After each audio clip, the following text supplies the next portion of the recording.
안녕하세요. 동포세계 김용필입니다. 네, 최근에 제보를 받게 된 어떤 간병인으로 일하시는 어느 중국동포 여성분인데요. 이 가슴 아픈 이야기를 여러 전해드리고자 합니다. 최근에 아들을 황망하게 잃게 됐는데요. 70대 간병인입니다. 중국동포의 안타까운 사연. 그러나 저도 오늘 좀 직접 찾아가서 그 상황을 좀 들어보기도 했는데, 그래도 늘 남는 게 이것만 알았더라면은 이 아들이 이렇게 황망하게 사망하지는 않았을 텐데 하는 그런 아쉬움만 남습니다. 그래서 이게 남의 일 같지도 않고요. 우리 또 간병인으로 활동하시는 이 동포분들이 많이 있기 때문에 이 정도는 좀 반드시 좀 알아둬야 될 것 같다.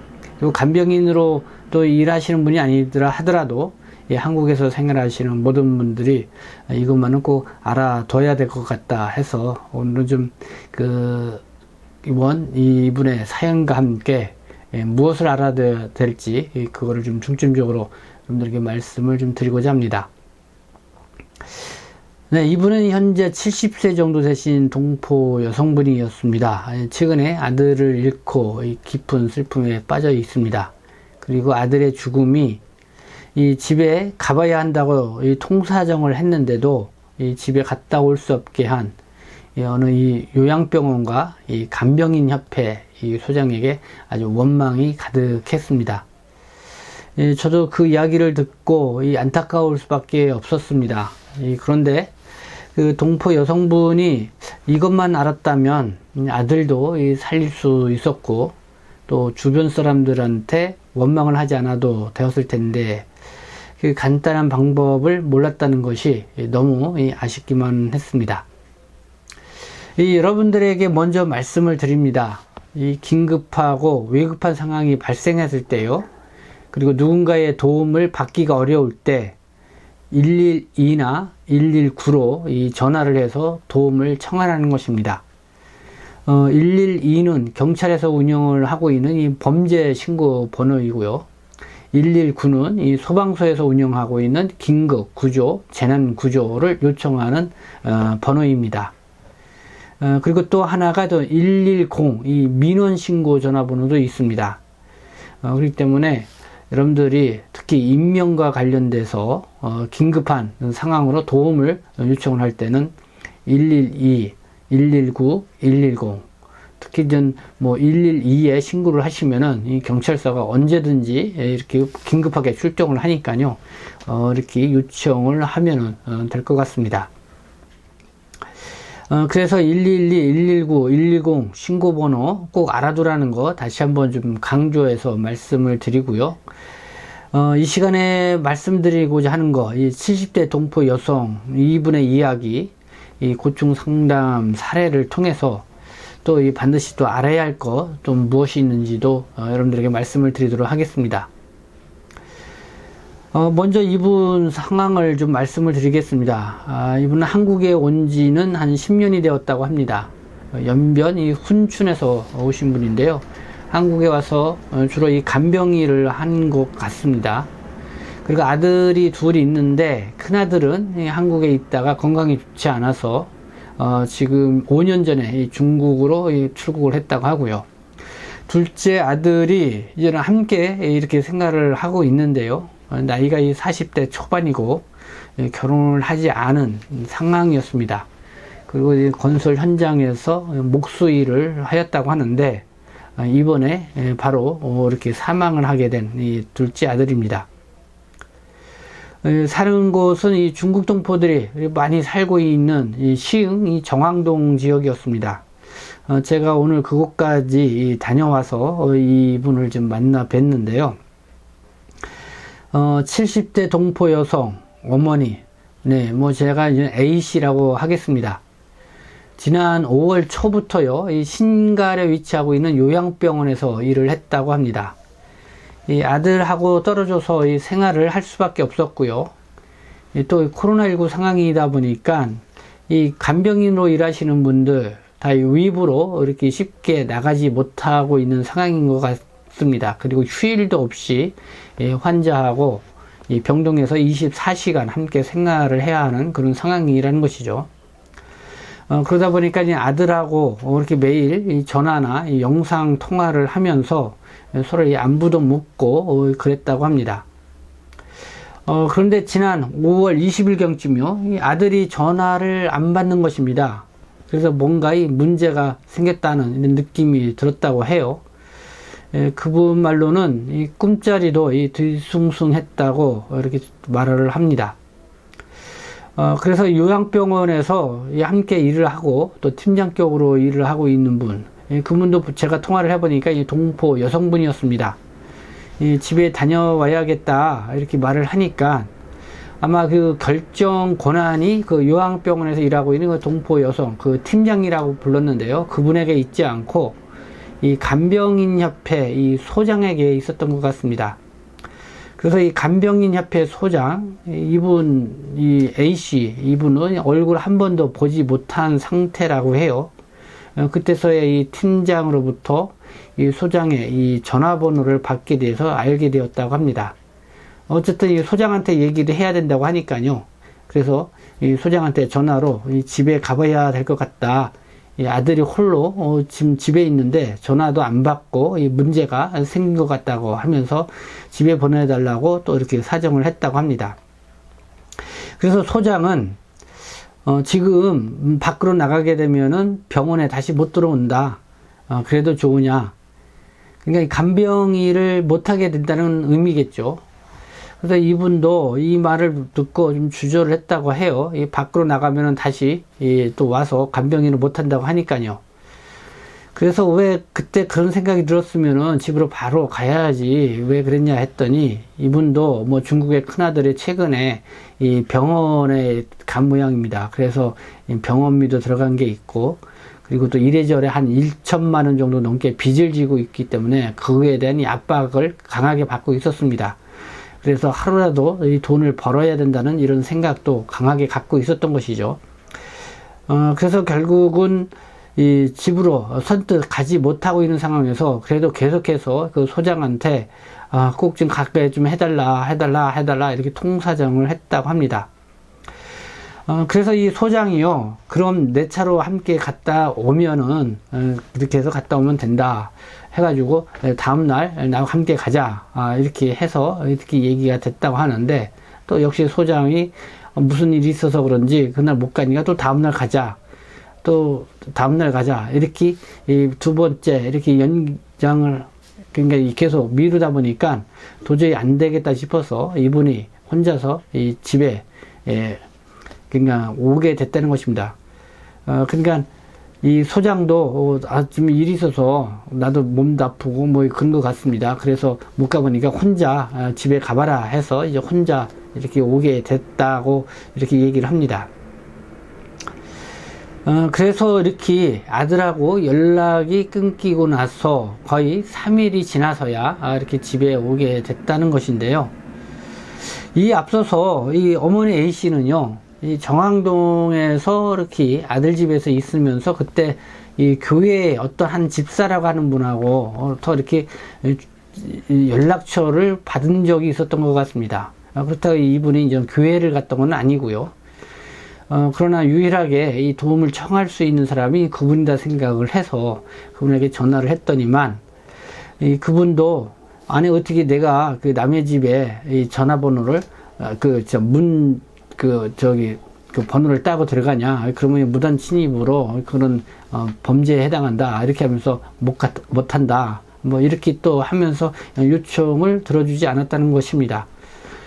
그래서 그때도 좀 그러면 경찰서하고 같이 동행해서 갔다 오면 되는데 그때 이제 그런 생각을 미처 또 하지 못하고 있었던 그런 거겠죠. 어쨌든 뭐 그런 상황이 있었는데요. 이렇게 3일째가 지나서 이렇게 집에 와 보니까 참 뭐 집안이 완전 엉망진창이 되어 있고, 아들은 이 화장실에서 피를 토한 채 이 변기에 앉아서 죽어 있는데 정말 이 몸까지 굳어 있는 이런 상황이었다는 것이죠. 이 상황을 보고 정말 이 어머니 A씨는 정말 통곡을 하고 이 정신을 잃을 정도로 아주 혼비백산한 그런 상황이 벌어진 것입니다. 그래서 이거를 듣고 옆집에서 급히 다가와서 그때서 이제 경찰서 112에 신고를 해서 경찰들이 와서 이 상황을 수습하고 뭐 이렇게 해서 이렇게 좀 됐는데, 참 이 얘기를 듣고요. 참 이 주변 사람들도 그렇고 이렇게 어머니 A씨도 그렇고 그때 이 요양병원에서도 좀 못 간다 그랬을 때 그러면은 112에 경찰서에 신고해서 경찰이 도움을 받아라 뭐 그런 얘기만 해줬다 하더라도 어떻게 보면은 이렇게 긴급하게 이 어떤 아들이 사망하지 않을 수 있게 처리가 될 수도 있지 않았겠나 이런 생각이 드는데, 어쨌든 그렇게 처리가 안 됐다는 것입니다. 그래서 좀 그런 부분이 너무나 좀 안타깝다 이런 생각이 들었고, 결국은 이 어머니 A씨는 바로 집에 왔어야 하는데 그러지 않은 이 자신을 지금도 질책을 하고 있고요. 또 집에 보내달라고 애원을 했을 때 바로 보내주지 않았다고 하면서 이 요양병원 이 간병협회 이 소장에 대한 이 원망이 아직도 가득 차 있는 그런 상황을 볼 수가 있었습니다. 저도 들어보니까 뭐 간병인협회 이 소장이라는 분 제가 좀 통화를 해보니까 전화를 안 받으시더라고요. 뭐 문자로 이렇게 보내달라 이렇게 하는데, 이런 상황이 되었는데도 이 전화 좀 받고 위로를 해주고 그랬으면 좋겠는데 아마 이 소장도 뭐 깜짝 놀랐겠죠. 그러니까 혹시 자기한테 책임이 떨어질까봐 일부러 이 전화를 안 받고 있는 그런 상황인 것 같기도 한데, 그래도 인간으로서 너무하다는 이런 생각이 들고, 그래도 더 거기에 이 어머니 A씨는 이 분통을 터뜨리고 있는 것 같습니다. 그래서 이 요양병원에서 이 간병인으로 하고 계시는 이 동포분들 또 많이 계시고 있기 때문에 이런 상황에, 이 비슷한 상황에 있는 또 그런 상황을 또 맞이하게 될 수 있는 분들도 있지 않을까 이 생각이 듭니다. 그래서 이런 상황을 좀 사회와 함께 여러분들에게 이제 말씀을 드립니다. 그리고 제가 또 좀 알아봤습니다. 이런 경우 뭐 요양병원이나 이 간병인협회 이 소장한테 책임을 물을 수 있겠는가. 근데 딱히 이 책임을 물을 방법이 없다는 것이고요. 이 소장한테도 이 책임을 전가할 그런 것이 없다는 것이죠. 왜냐면 본인이 직접 가지 못하더라도 누군가에게 부탁을 해서 확인을 해볼 수 있는 거고, 말씀드린 것처럼 112 또 이런 전화를 통해서도 확인을 해볼 수 있게끔 하는 거고, 그리고 또 이 간병인 또 소장이 무조건 못 가게 했던 것은 아니라는 거죠. 그래서 어쨌든 뭐 인간적 어떤 그런 거로 볼 때는 좀 그래도 좀 소홀한 게 있다. 뭐 그런 부분에서는 좀 위로를 해줄 필요가 있는데 좀 그러지 않으니까요. 여기에 대해서 이 어머니 A씨가 이렇게 좀 분통을 터뜨리고 있다. 그런 생각이 들었습니다. 어쨌든 이런 때 112에 여러분들이 지금 신고를 해서 이 도움을 받으라 이런 말씀을 다시 한번 강조해서 말씀을 드리고 싶습니다. 그렇게 되면은 경찰서에 알아보니까 이런 경우에 112에 신고를 하면 경찰이 직접 그 집에 가서 만약에 문이 잠겨 있다 하더라도 이 집주인하고 연락이 돼 가지고 그 집 그 열쇠를 열고 들어가서 이 상황을 충분히 확인하고, 또 위급한 상황이 있으면 그것도 바로 긴급하게 처리할 수 있다 이렇게 얘기를 하고 있습니다. 좀 그런 초동 그런 활동 이거에 좀 이루어지지 않았다는 것이 이번에 이렇게 황망하게 아들이 사망하게 되고 그런 상황이 되지 않았나 이런 생각이 듭니다. 그리고 또 이번 사례를 보면서 또 안타까운 것이 있는데요. 이 아들의 사망 원인입니다. 이 경찰 측에서는 정확한 사망 원인을 알기 위해서 이 부검을 해야 한다 이렇게 요청을 했다고 합니다. 근데 이 어머니 A씨가요, 이 아들을 또 2번 죽인 거다 이렇게 생각을 했는지, 또 경황이 없어서 그런 건지 이 부검을 허락하지 않았다는 것입니다. 아마 아들을 잃은 충격과 이 슬픔 때문에 좀 판단을 할 그런 경황이 없을 수도 있었겠죠. 그래도 이런 때는 좀 장례를 좀 늦게 치르더라도 정확하게 아들의 사망 원인을 알고 그랬던 것이 필요했던 것이죠. 그리고 이 아들이 사망한 전날까지만 해도 이 건설 현장에서 몫으로 일을 했습니다. 그렇기 때문에 업무로 이렇게 해서 이 과로로 이 사망을 할 수 있죠. 그렇게 되면은 이 산업재해로 또 인정을 받게 되면 거기에 또 합당한 여러 가지 보상도 받을 수 있게 되는데, 이미 뭐 장례식을 다 치르고 난 이런 상황이기 때문에 더 이상 뭐 그런 문제를 거론하기도 쉽지 않은 이런 상황이 됐다는 것입니다. 참, 그래서 뭐 이런저런 안타까움이 너무 많고요. 결국은 아들이 사망 원인이 이 위출혈이었다고 합니다. 위출혈, 이 뇌출혈이 아니라 위출혈. 위 내장에서 이제 피가 이렇게 갑자기 해서 그걸로 사망했다고 하는데, 근데 사실 뭐 위출혈 때문에 그렇다고 하는데, 이 전화를 못 받을 정도로 이렇게 갑자기 이 몸에 이상이 오고 이렇게 사망에 이르겠는가, 뭐 이런 또 의심이 가는 부분이 또 충분히 있습니다. 그러나 어떤 그런 사망 원인 뭐 이런 거에 대해서 정확하게 좀 파악하지 않고 그냥 바로 이렇게 또 이 장례식을 치르는 상황이기 때문에요. 뭐 여러 가지 참 안타까움이 있습니다. 그래서 어머니 A씨, 물론 한국에 오셔서 한 10년 동안 뭐 일하시고 간병 일하고 하다 보니까요, 한국에서 뭘 우리가 기본적으로 알고 있어야 될지 전혀 뭐 그런 거에 대한 신경을 안 쓰고 있었던 거죠. 그러니까 이런 상황을 경험을 했을 때 어떻게 해야 될지 도저히 몰랐던 것이고, 그리고 무엇보다도 이 주변 사람들, 뭐 간병협회 소장서부터 또 교회 뭐 집사라고 하시는 분, 이런 분, 참 이런 때 112에 신고해서 빨리 좀 도움을 좀 청하게 할 수 있도록 이렇게 안내조차 못했다는 것, 뭐 이런 것도 너무나 안타깝다는 생각이 듭니다.